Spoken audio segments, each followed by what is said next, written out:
Hello everybody, I am Rue and this is my cozy corner of booktube, Rue with the Books. If you are new here, then welcome. I review books, I do reading wrap-ups, rate book covers and create other miscellaneous book content. I'm glad to have you here with us today and I hope that you enjoy the video. If you're returning to my channel, I'm really glad to have you back too. It's always nice to see a friendly face. One of my 2026 reading goals is to read the Farseer trilogy by Hobb. I've kickstarted this journey as part of Farseer February.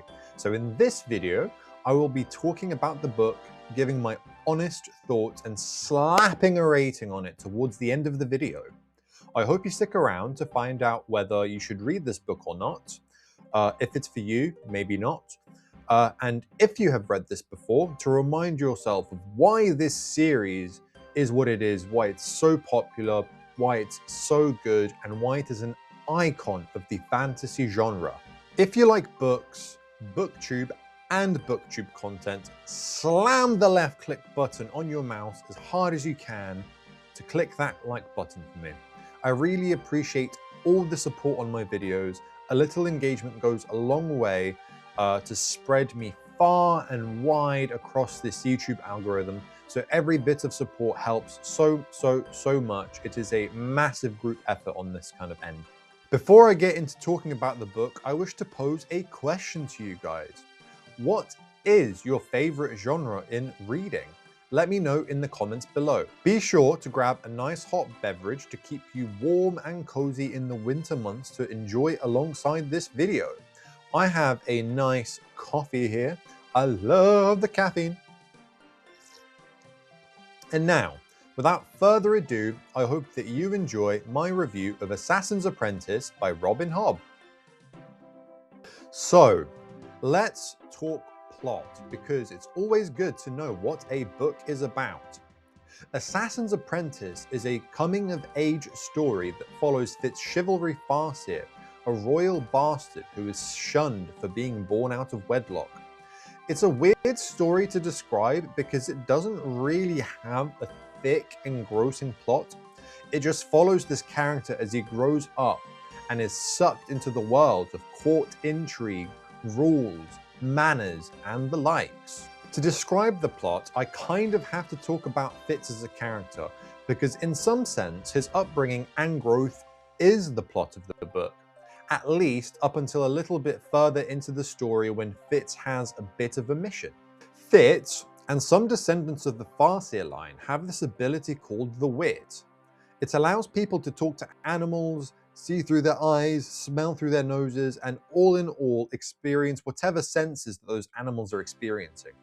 Now, this sounds like a great ability because bonding to animals can give a strong advantage in battle or hunting.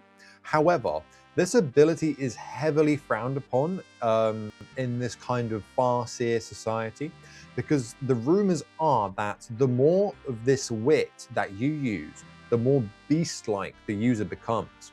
In some sense, people that have this ability are supposedly stripped away from their humanity and they become more beast-like as they continue using this wit. So, considering how natural it feels for Fitz to use this ability, he has to either not use it, or at least do so in a sneaky fashion, where people can't see that he is using it. It might sound easy, but when animals are around and in the same room as Fitz, they can sense his ability and act a bit strange around him.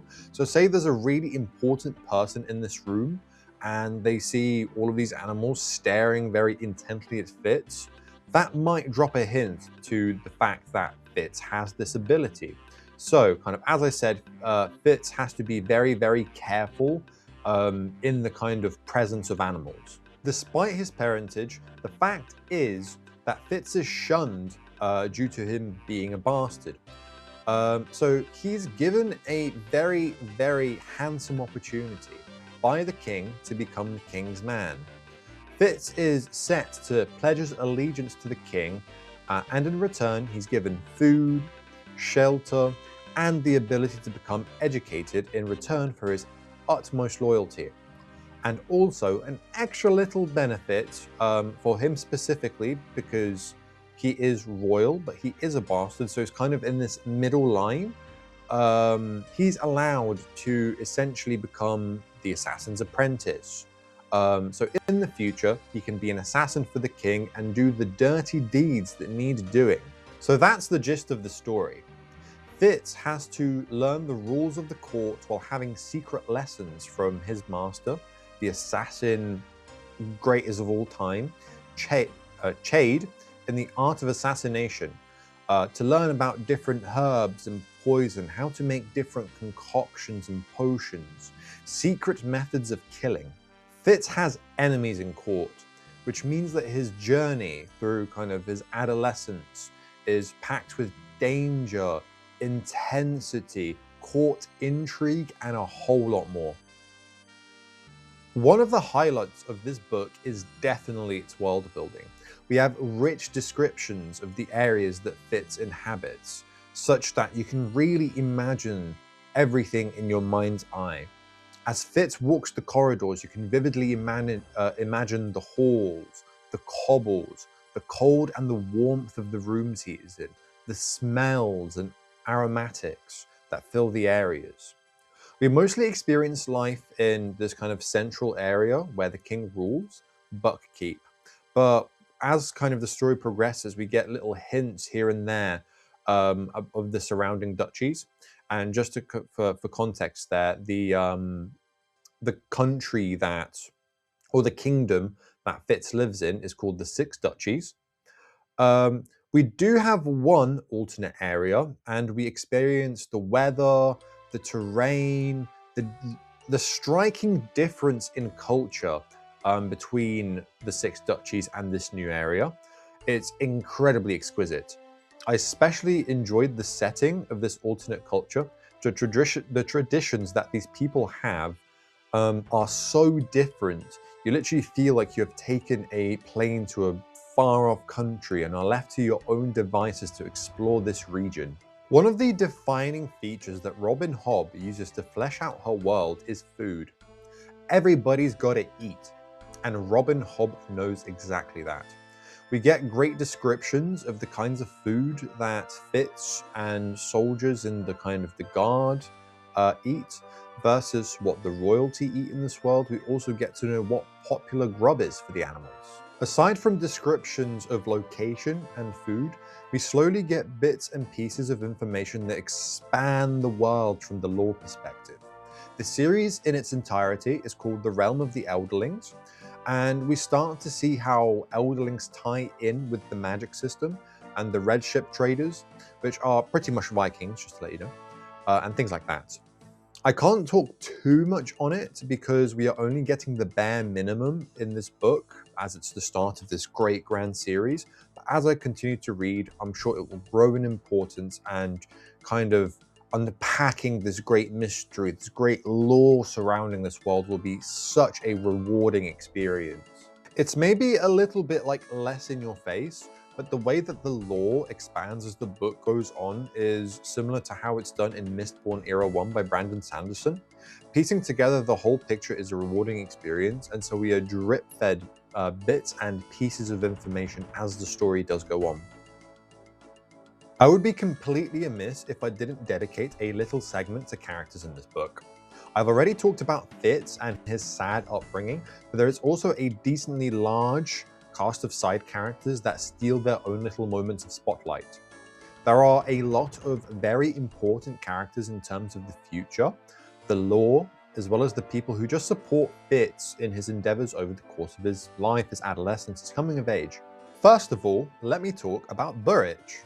Burrich acts as a mentor to Fitz when he's very young. He is a stable master, and so therefore he looks after the dogs, or hounds as they are called in this book, as well as the horses. He plays a kind of parental figure to Fitz at the very, very start of the book, because through certain circumstances, responsibility of Fitz is passed over to Burrich.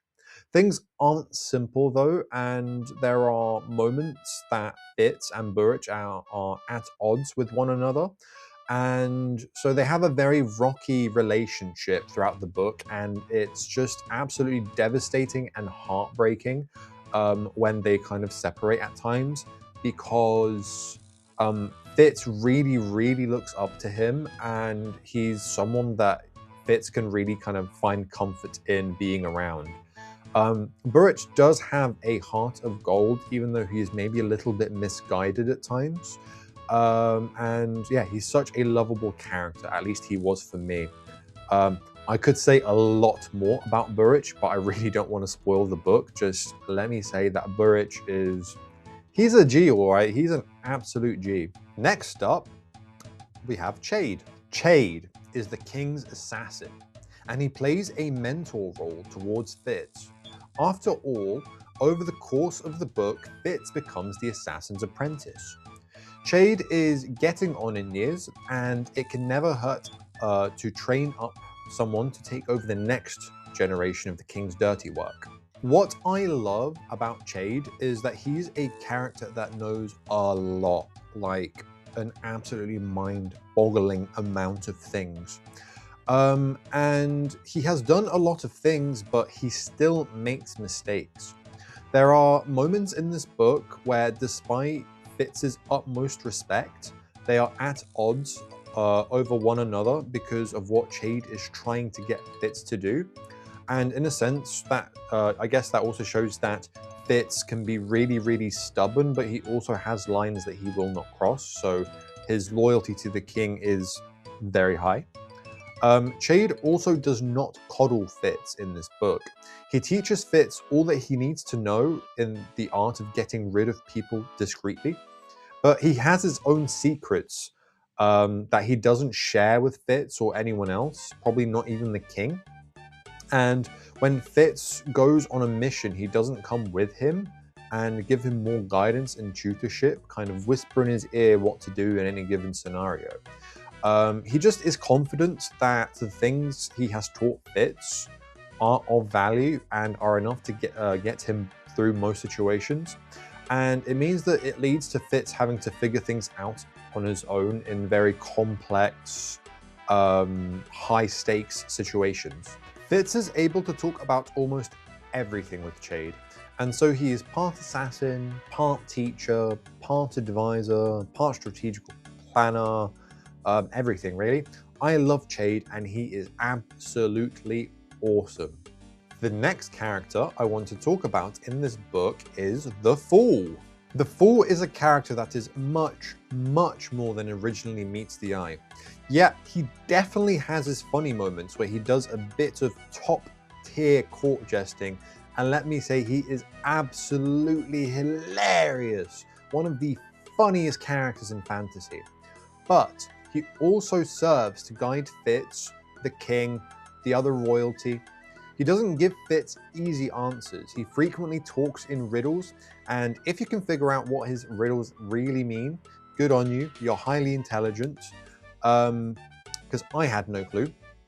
Riddles aside, he has answers to a lot of questions that Fitz nor anybody else has asked. It's kind of like a who asked situation, except he's giving very important bits of information.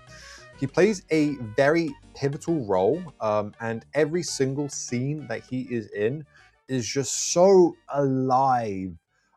You can really never expect what you're going to get in a scene with the Fool. He is literally just a joker. He's a trump card. He is the best. And yeah, every scene he's in is such a delight to read. His presence just elevates every moment he is in and is a part of, and he's just so incredibly good. One of my favorite characters in the Farseer trilogy so far. Next up, I want to talk about the two princes, Verity and Regal. Verity is the son of King Shrewd.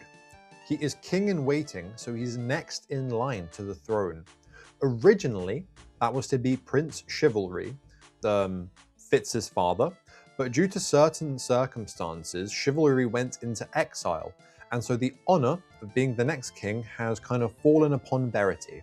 Verity is an interesting character because he doesn't yearn for the throne. He is more of a soldier type, and more the type of person that is happy to follow a good leader than be the leader himself. He makes a lot of sacrifices over the course of the book for the citizens of his country, living a very strict, disciplined lifestyle to try and keep the country safe from the Red Ship Raiders, who are one of the great threats to this world in this story. Verity has a good heart, as you can probably tell from what I have just said, and that kindness and goodness extends to the treatment of Fitz. It's very endearing that a character doesn't have all of the same biases and discontent toward Fitz within the court because of his bastardry. Verity is someone that Fitz can trust, and I'm all for it. Over the course of the book, their relationship kind of really flourishes, and Fitz is very, very, very loyal to Verity because he's essentially training up to be his king's man after King Shrewd is set to pass. And now it is time to talk about the most hateable character in this book, Prince Regal. Regal is the exact opposite of Prince Verity.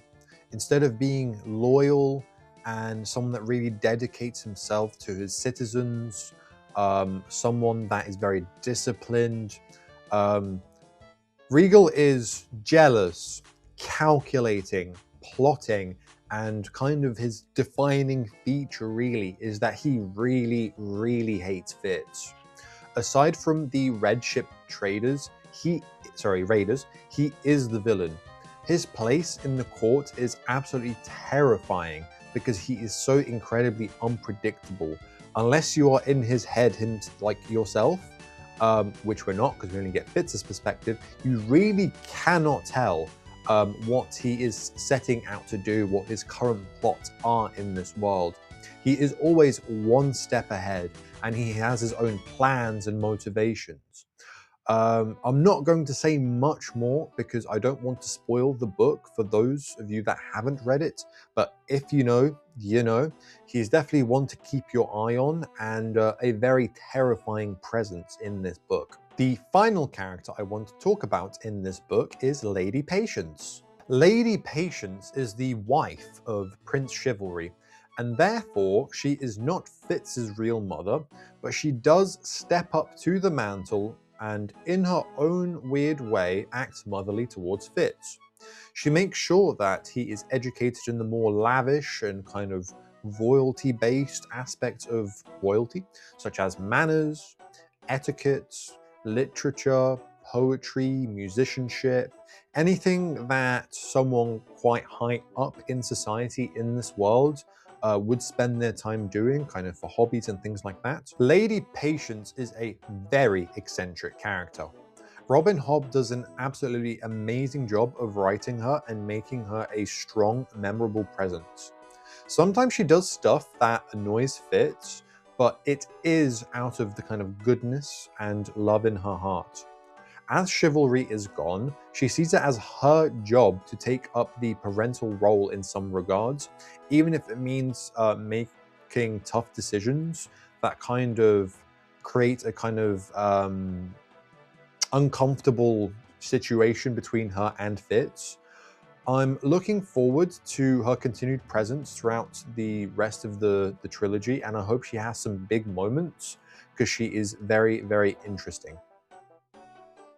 This book has a very interesting and unique take on magic. There are multiple magic systems, first of all, as I have already described, the wit, which is the first one. Second of all, there is the skill. And third of all is whatever the Red Ship Raiders have at their disposal. I'm not going to say anything at all about what the Red Ship Raiders have in their arsenal, because first of all, I really don't know much. And second of all, because I don't want to spoil something that's very, very key in this series. Yeah, so I also don't want to explain the intricacies of what I know about the skill, because Robin Hobb leaves it kind of purposefully ambiguous until a certain part in the book. So it's almost like a little bit of a mystery, and it would be a shame to kind of spoil the surprise for you if you haven't read this book. What I will say though is that what is really, really refreshing and unique about this book is that the magic system is essentially all mental and not physical, at least of what I know so far. What I mean by that is that you shouldn't expect people to start summoning fireballs or lightning using black or blood magic. What you can expect is people using their minds. That is really, really cool.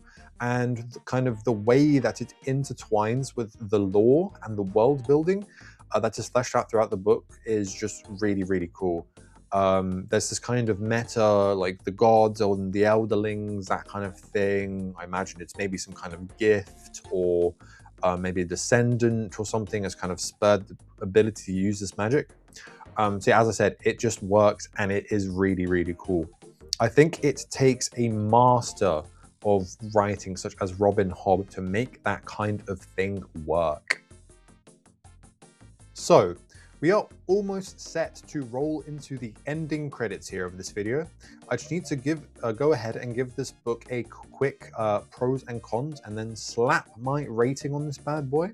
I've kind of actually forgotten to do my cozy quality matrix thing in a while, so I will be reintroducing it in this video and I'll explain a little bit more about that soon. First of all, the good. The character work in this book is absolutely incredible.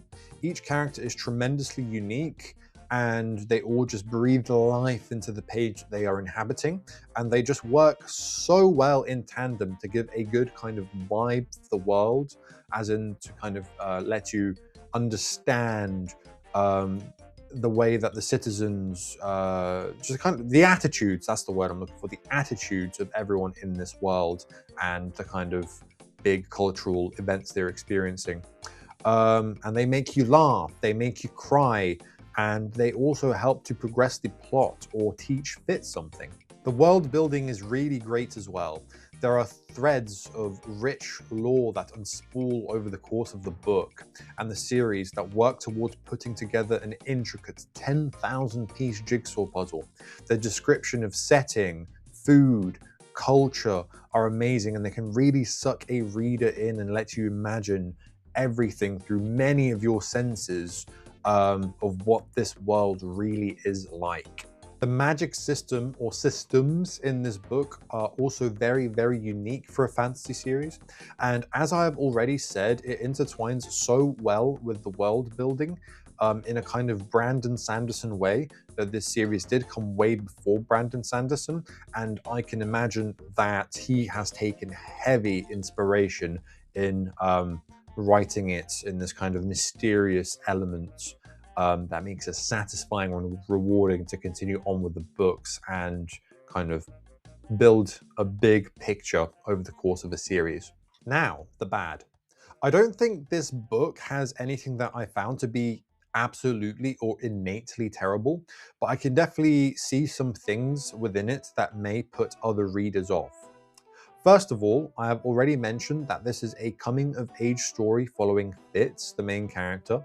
That means that there isn't a strong plot for the book because we are following this character and his experiences. He doesn't have a big kind of overarching mission that takes him from A to B or loop all around over the course of the book. We don't know what the end goal of his character arc is, and so therefore there isn't really a strong plot. And yeah, it's more of a character study. If you are a plot-focused reader, this first book might be a bit painful for you. Second of all, and this kind of goes back to the first point, is that the pacing is a little bit slow. When there isn't a strong plot to make you feel like you're progressing through the story, it may feel like you're kind of stuck in a bit of a rut in this kind of pacing situation. Yeah, if pacing issues can put you off books, then this might not be your jam. However, I did personally enjoy the pacing because it meant I really got to spend time with the various characters. And because this book is written as a single POV through the eyes of Fitz, we got to kind of learn about this world through his experiences. So yeah, that's really good. Though I will say that this book does really pick up at about 80% of the way in, which I mean is quite far into the book. But once it hits that point, it is absolutely breakneck in terms of its speed. It feels like you breathe and you get from 80% to 100 in this book. Yeah, it just goes full pedal to the metal, all guns blazing. The final sequence is so fast paced that you can almost forget how slow the book is before it. It's got these twists and it's got these turns and it's intense and it really puts you at the edge of your seat. Yeah, the ending part of this book is so good, and for me it just felt like the slowness of the start really paid off to kind of build everything up and let me really appreciate this world and these characters that Robin Hobb has developed. So yeah, I think the payoff is worth it if you can stick through it. So for the cozy quality matrix, essentially what the cozy quality matrix is it's a system I can use to almost like describe the vibe of a book and how good it is. So is it cozy and light-hearted? Do you have a good time while you're reading it, or is it dark? Is it something that makes you sad, depressed, anxious? How gritty is this world? And maybe how low amounts of humor are there? So for example, if you take Joe Abercrombie's work as an example, it is very grim, but every page, every 2 pages, 3 pages, whatever, however many pages, he will put a joke in there that kind of brings you back up to kind of that nice middle ground. So yeah, I think like a lack of humor and extreme darkness will essentially put it on the far end of that spectrum. And then how the quality, is it good? Is it bad? It's essentially 4 quadrants, almost like a political alignment chart, which describes my feeling towards the book and maybe help you decide whether this is the right time to actually pick a book up. And anyway, without further ado, let's actually put Assassin's Apprentice on this matrix. I think it is on the top right. So it is high quality and cozy. There is, as this kind of a coming of age story, there are sad things that happen, but it's got this kind of good-hearted, feel-good nature around it, kind of like people describe The Lord of the Rings. It feels like a blanket sitting on top of you in the cold when you've got the radiator on and a nice cup of tea or coffee or whatever it may be.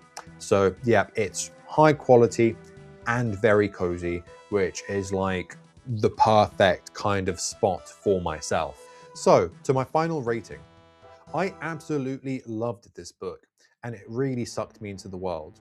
When you read a big epic fantasy series, you being sucked into the world is a very solid starting point. Because it's the first book in a trilogy or part of a massive universe such as the Realm of the Elderlings, it does kind of suffer from first book syndrome for me, where it's setting up a lot of things and you kind of start liking these characters, but you don't necessarily love or hate them yet. If I was kind of able to have these really strong visceral emotions over these characters, it would be perfect, but they just haven't hit that spot quite yet as of the end of book 1. So overall, I rate this book 4 stars out of 5. Thank you so much for watching this video. I hope that you enjoyed it. If you have made it this far, I hope you have a really delicious meal for dinner tonight. I make no promises, but I might attempt to make reviews for books 2 and 3 of the Farseer trilogy, if I can come up with enough to say for a decent length video without spoiling.